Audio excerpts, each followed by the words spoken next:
Bonjour à tous et bienvenue sur boursicoté.com pour cette nouvelle analyse technique Forex, matières premières et crypto-monnaie.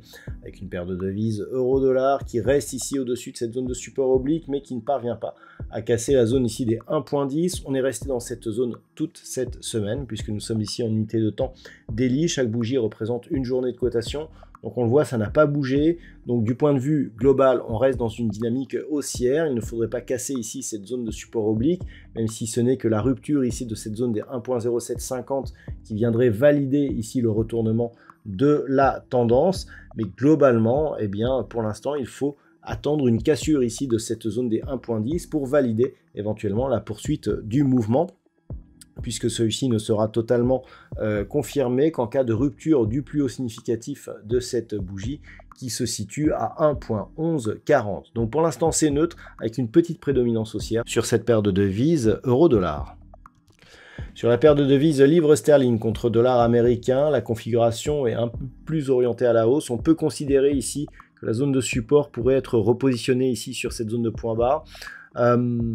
On manque de conviction, on repositionnera cette zone de support si on vient marquer un nouveau plus haut significatif et que l'on revient par exemple sur cette zone des 1.2870. Actuellement, on est plus sur une potentielle perte de dynamique sur cette paire de devises. Donc attention justement à un éventuel décrochage et une phase de consolidation qui serait confirmée si les cours revenaient sous cette zone ici des 1.2610 qui a fait office de support sur cette phase de consolidation initiale. Donc tant que l'on ne casse pas le point haut significatif, eh bien on ne peut pas confirmer la poursuite de la dynamique haussière, mais tant que l'on ne casse pas ici 1.2610, eh bien on ne peut pas non plus confirmer un retournement. Donc vous l'avez compris, c'est neutre entre ces deux zones avec une légère tout de même prédominance haussière. Sur l'or, c'est relativement neutre aussi. Hier, on a eu un petit retournement de tendance. On se stabilise donc dans cette zone de range entre 2005 et 2070 $ l'once. Le fond de tendance reste plutôt prioritairement haussier puisqu'il n'y a pas eu de cassure de point bas significatif suite à cette phase de baisse. Mais il faudrait pour cela confirmer ici par une hausse au-dessus des 2070 $ l'once et pour espérer l'inscription d'un nouveau record donc sur ce métal jaune, donc neutre d'un point de vue court terme, mais toujours plutôt orienté à la hausse d'un point de vue moyen terme. Très peu de mouvements donc cette semaine à l'image du WTI qui est resté grossièrement dans un range ici entre 71 et 74 $ le baril. On a eu quelques tentatives ici de rupture de cette zone de support. Aujourd'hui on est momentanément ou temporairement en tout cas remonté au-delà des 74, mais globalement c'est une zone ici proche des 73 $ le baril qui semble faire office de zone d'équilibre sur cet actif. Au niveau des indicateurs, c'est relativement neutre, on a ici des indicateurs qui ne nous donnent pas d'indication particulière.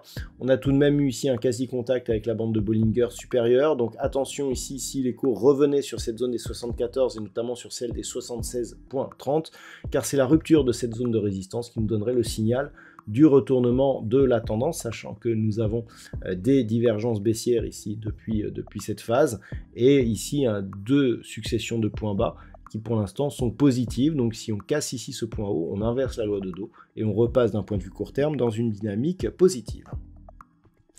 Et enfin au niveau du Bitcoin, c'est un petit peu la surprise puisque suite à la validation de la part de la SEC concernant justement les trackers avec comme sous-jacent le Bitcoin, eh bien on repasse ici sous cette zone des 45 700. Techniquement tout était parfait jusqu'à présent puisqu'on a ici cette résistance qui était devenue support avec donc l'annonce, eh bien on s'attendait à ce que les cours poursuivent en direction des 52 000 $ pour un Bitcoin, mais pas du tout. On revient ici dans une zone de neutralisation. Alors rien n'est fait pour l'instant, on n'est pas encore sur une phase de retournement.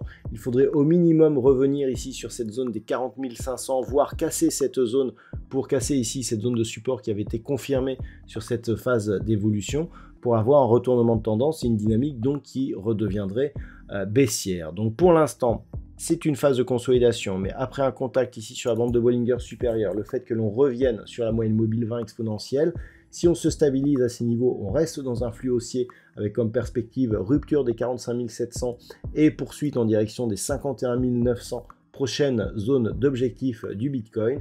Tout changerait de niveau si on cassait ici cette zone des 40 500 $ pour un Bitcoin. Voilà donc ce que l'on peut dire sur cette nouvelle analyse technique Forex, matières premières et crypto-monnaies. Je vous souhaite de passer un très bon week-end et on se retrouve dès la semaine prochaine pour d'autres analyses techniques, toujours sur le site boursicoté.com.